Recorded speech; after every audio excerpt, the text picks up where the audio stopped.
So, Nelson, thank you very much for joining me today.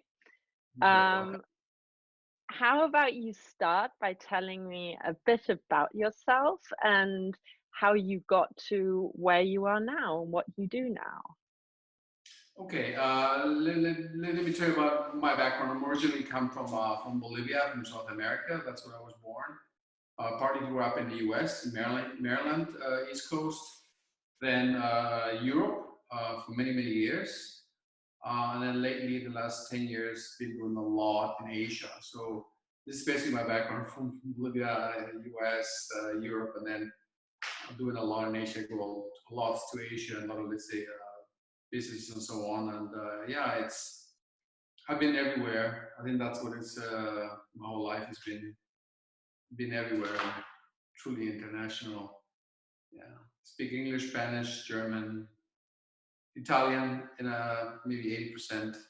And I'm learning Chinese, so, but that's tough, really tough. Wow, I wow, left French aside because I want to learn Italian. The French was forgotten, but that's my background. wow. So, how did you get into the entrepreneurial area? What brought you there? Entrepreneurial area. Actually, I always had a entrepreneurial spirit during college.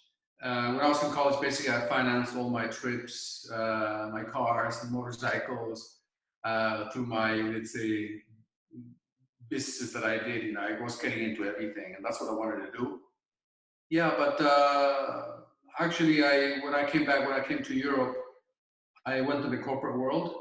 I thought it was a good learning for me because I was just at that age, those times, I was just too naive. If I compare what I knew then, what the average, let's say, college graduate knows today, it's a huge difference. Okay, so it was really starting from like zero, not even networks. It was completely you were on your own by yourself, and yeah, that's how I went into entrepreneurship. So I went to the corporate world. I was at Abbott for Europe, financial analyst, and I was in Gillette and Procter & Gamble many years. And that was my part of where I really learned a lot, and then went back into my entrepreneurship, what I really want to do from the beginning, right? So that's what I've been doing now lately. I'll tell you more about that Wow, okay. Very interesting. So, what made you really want to go to the entrepreneurial part? What made you want to become an entrepreneur? later. The main things basically it boils down to independency, freedom. That's what in a corporate world, I had a certain freedom, especially when I was like in strategic global management. But still, you didn't have the freedom. And then being an entrepreneur, you're on your own. That's my biggest motivation. Just free to make your own decisions, go this direction. You can make wrong decisions, right decisions. You're in it. So that's what basically the reason why the independency and the freedom. But that you feel it, once you're an entrepreneur. Putting all the challenges aside, okay? But that's the truth for myself. So, if you could give a young entrepreneur um, some advice, or yeah, just priorities they should set for themselves, what would you say are your main priorities as an entrepreneur, or the things you focus on most to being good at what you do? For a young entrepreneur, I think you're in an amazing situation nowadays with all the social networks and everything that's happening. There's so much information out there, which compared to like going back to my old days, we didn't have that. We had it maybe in libraries and things, yeah. And in slides, we had to go in libraries and analyze everything, but it was nothing like you have now. So you have a huge advantages. My advice is basically to be well prepared, to do your homework, to step back a little bit, and always think in a strategic way. Always try to go up in like helicopter view, what I call a helicopter view and a boat's view. Because if you start entrepreneur, you get really into the fighting, into the boats level. you forget to see from the top. You should be able to get out and also talk to mentors, get yourself some mentors. There's a lot you can do as an entrepreneur nowadays, but of course it's about, first of all, to focus. You have to have a vision. You have to do homework, and not just getting things done because you like it, or my girlfriend liked it, or that's why I want to do it, because I love it. You really need to understand what your strategy is, who's your target, what's your competition. So today there's so many tools out there. Again, in summary, do your homework. Do your homework. Do your homework. Well, okay. I'll definitely be doing my homework in the in the future. um, so looking back at what you've achieved so far, what would you say you're most proud of? Okay, most proud of, I would say that there are quite many things that I'm really, really proud of. And business-wise, right? It was at Oral-B, when I was in charge of Oral-B, of the one of the biggest categories. When I took over, they called me, and I was in Puerto Rico, and Gillette called me and said, "You need to do. We have a project for you. Maybe we don't do it, but maybe we don't." It was a bad entry segment of Oral-B power toothbrushes, and it was zero sales. The whole organization was against the project because an Oral-B and Gillette, we want to always do better, better, and this time was going lower because it was an entry level, and I was against the wind. I mean, everybody was really not for it. And actually, I was able to convince the organization because there was strategic relevance to that. We really had to do it. And at the end of the day, I had to convince everybody and the teams, and then we became the #1 world in power brushing worldwide. Took us about 2.5 years almost to be in every country. And the strategy was basically to enter at a lower price point, to trade up to a premium products, which was the Gillette strategy. So that was really proud. And then it was a huge success. Then also another one would be one of my partner clients that I have worked with them 5 years. We were able to, it's called Leica water filtration. We were able to beat the #1 competitor in many countries for many years. So that was also a big pride, because nobody had beaten the leading brand, which I'm not saying. But that was another major achievement. And then there are many. Right now, I'm really excited about. We have one of my startups that I have. They develop in Taiwan an autopilot brain surgery robot. Basically, what the robot does, it reads, you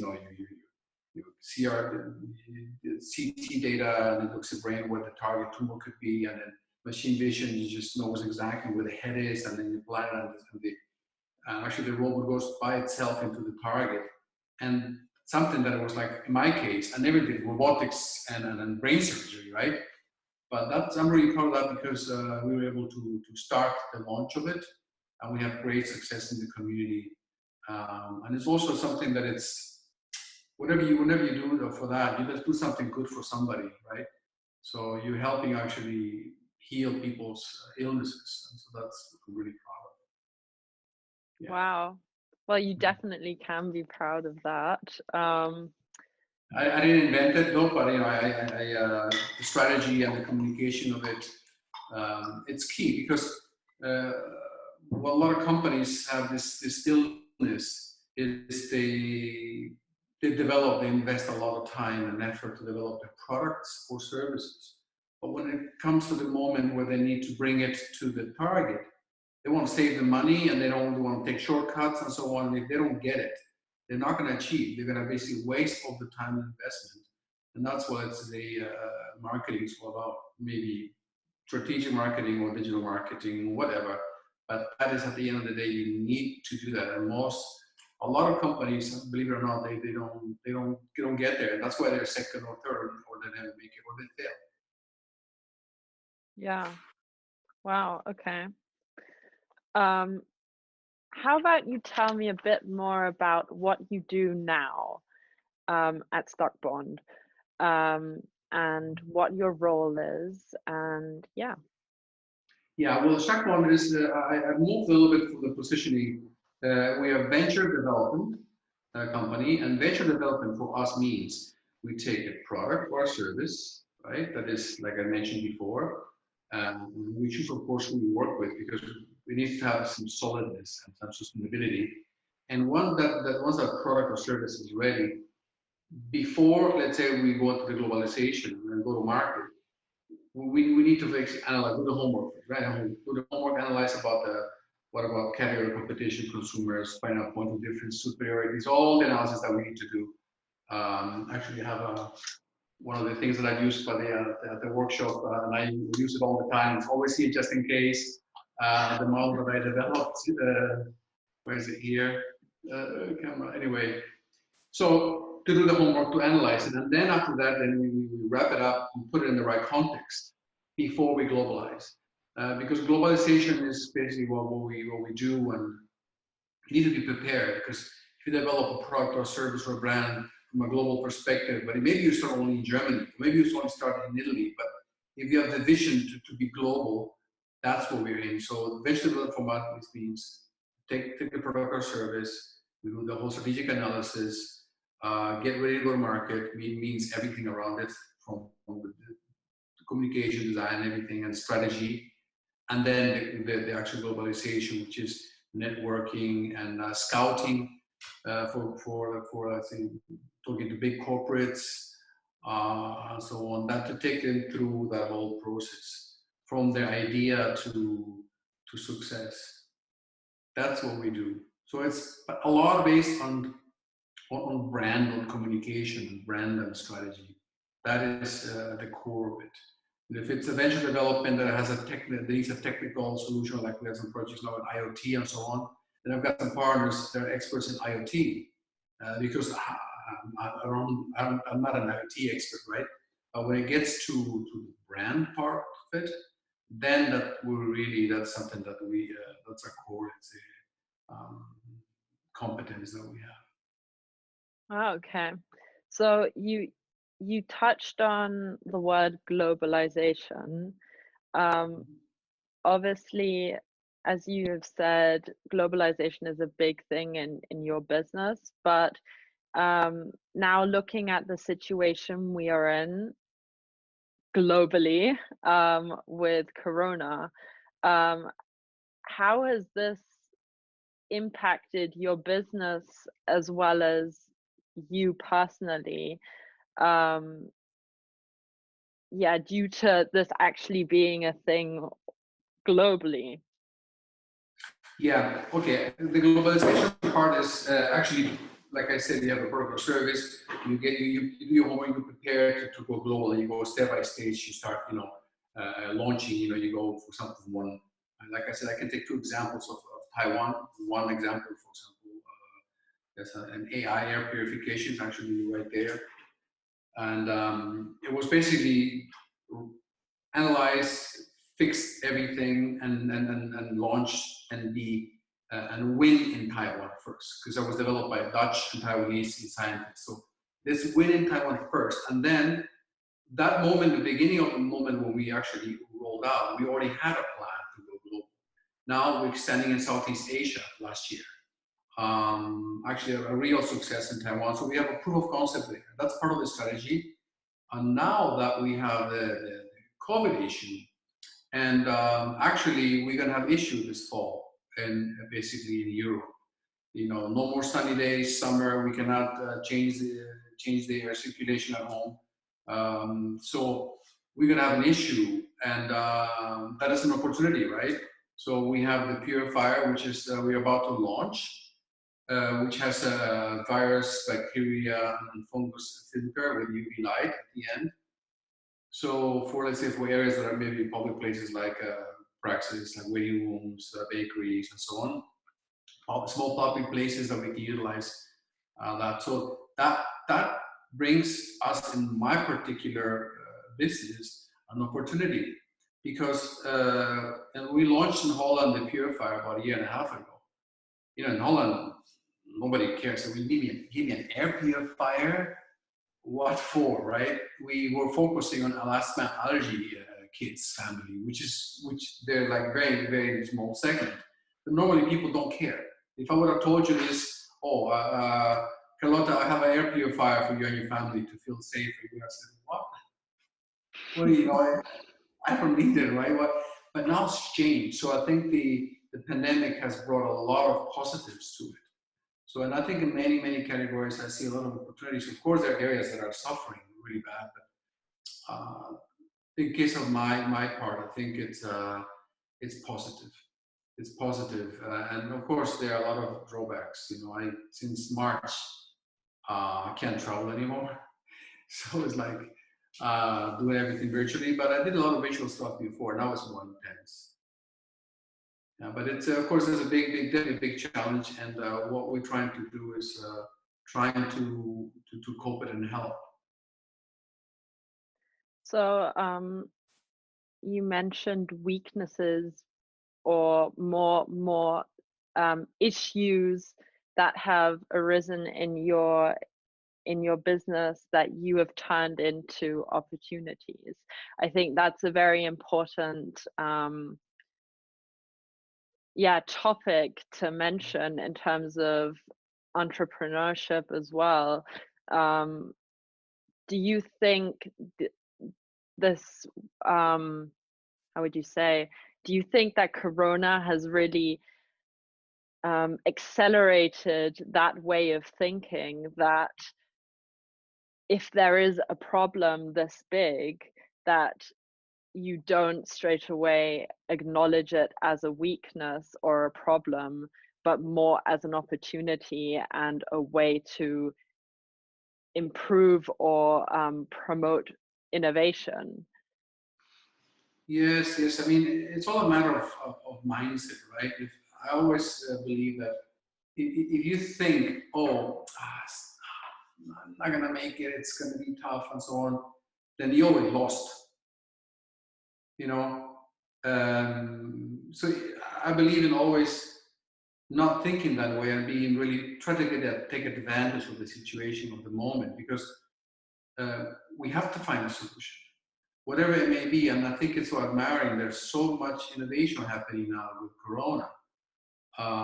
Some of them, like it's especially like mid-corporate, Mittelstand in Germany, or like they all are in the Corona world, yeah, but they're actually not doing anything about it, but they're talking about it.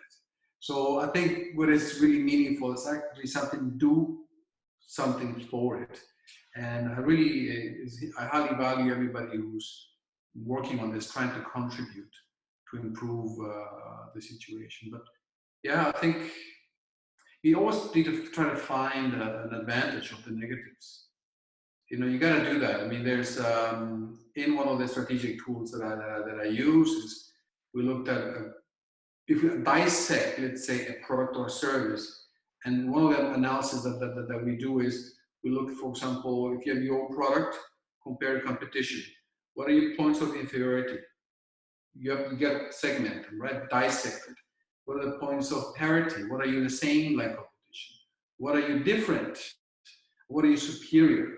So there you analyze where do you stand, and then if you have an inferiority, how are you going to bring that at least to a parity, ideally to a superiority, but you need to know where your weaknesses are and really try to define and work them up. You know, what is your strategy to counteract your weakness or your point of inferiority? So that is part of the, you analyze, and there are many tools to analyze how to find solutions for making weaknesses into opportunities.